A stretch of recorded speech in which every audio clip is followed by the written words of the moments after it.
Okay, we take 2 more questions from the man and the woman behind.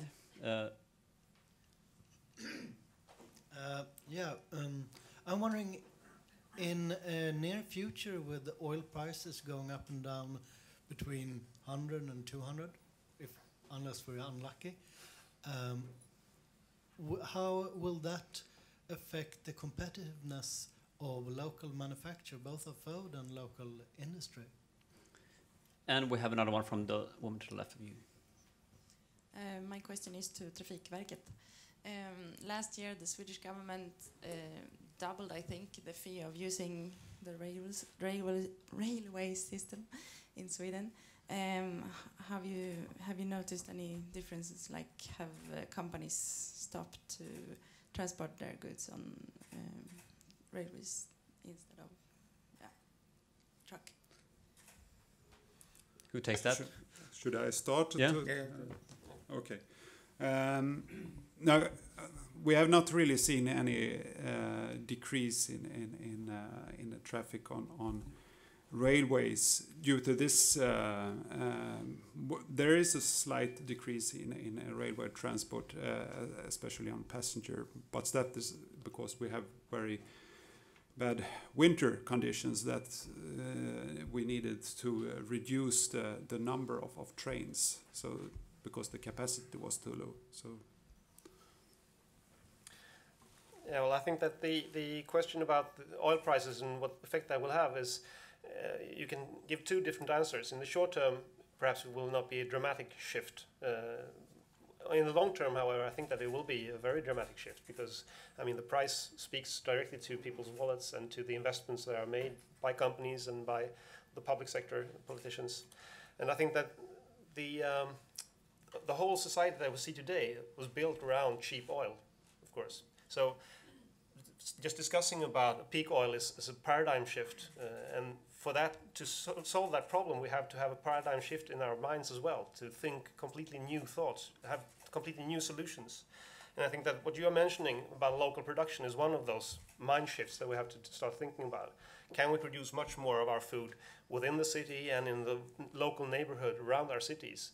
And that means, of course, that it is very hard to combine that with car transportation that takes very large amounts of space for functioning.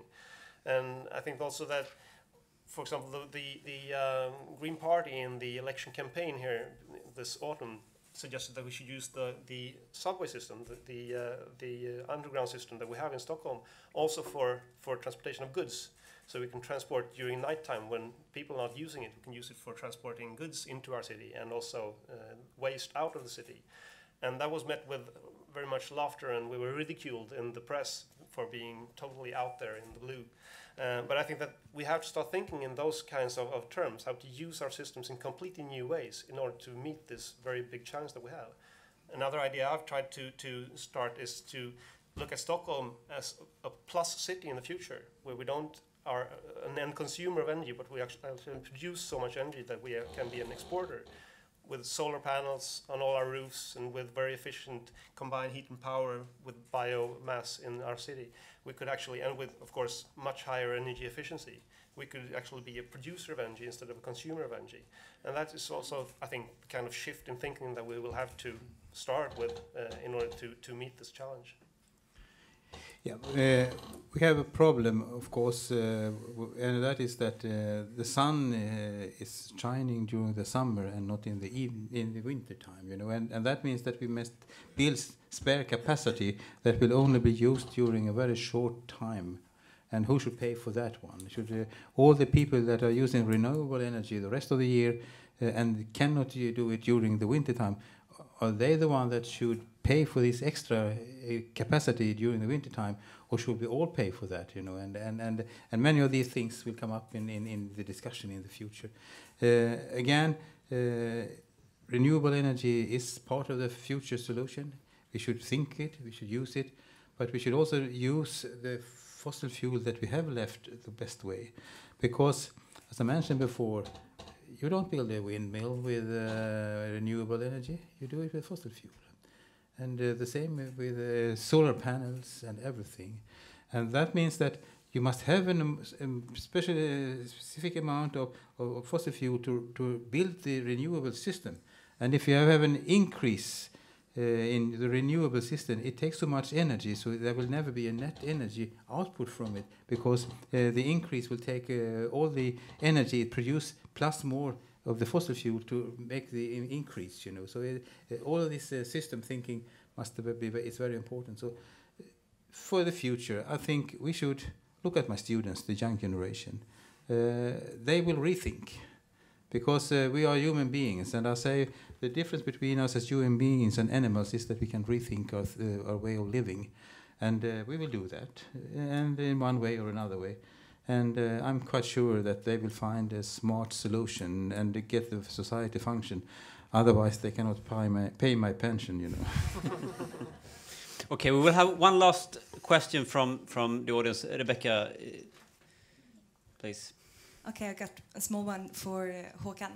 I met Göran Persson last Friday, and he was telling me about that he remembered when their family bought the first car, and it had taken like 1 liter per mile or per 10 kilometers, and still his car is taking the same amount of fuel.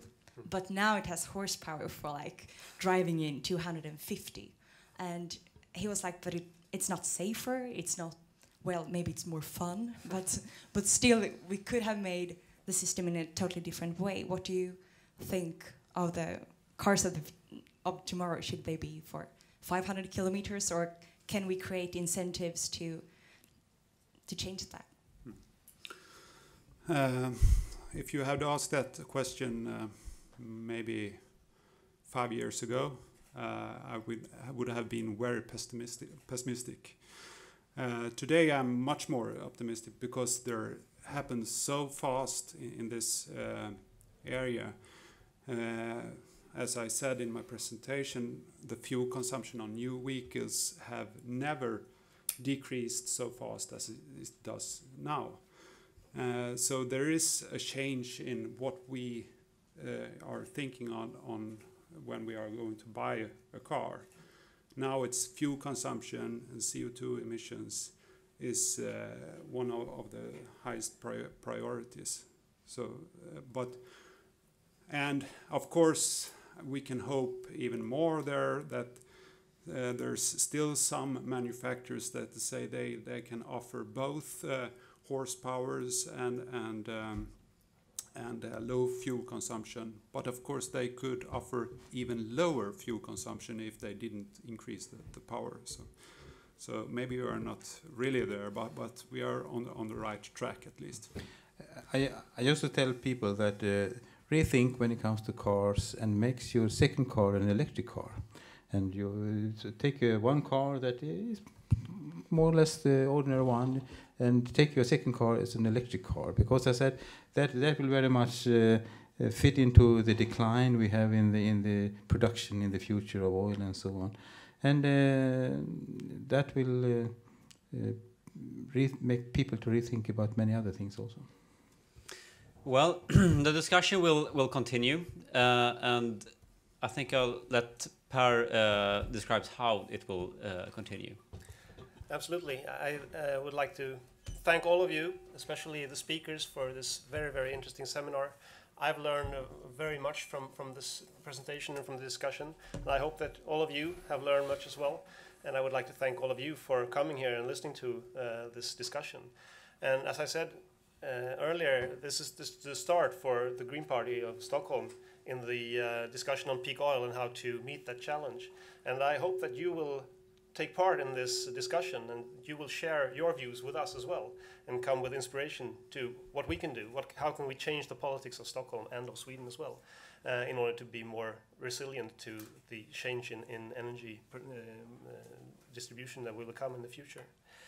But right now, I'd like to thank the speakers and also David for taking care of this seminar in such an excellent way. And I will do that by presenting a sustainable kind of oil production that will not hopefully decrease in the future. This is organic oil that is actually produced in Palestine, so it's very biblical oil, and it's has been shipped here by boat, so it's a very fuel efficient production as well. And I hope that this oil will be more sustainable than the one we're using right now in Stockholm. So thank you very much for your work. Thank you so much. Thank you so much. Thank you so much. Thank you. And now we will actually continue the discussions. Anyone who is interested and who have more questions that haven't been answered yet, we will have a small meeting and possibility to mingle outside with sandwiches and also beverages. And as we said earlier, there are much more information here. So the report from Bristol is here and also other information. And you are also welcome to sign, those who haven't signed the lists here when you entered. Please do that now before. And then the seminar will continue. Just pass through the door in the back end of the hall here, and we will continue discussing these issues. Thank you very much for coming.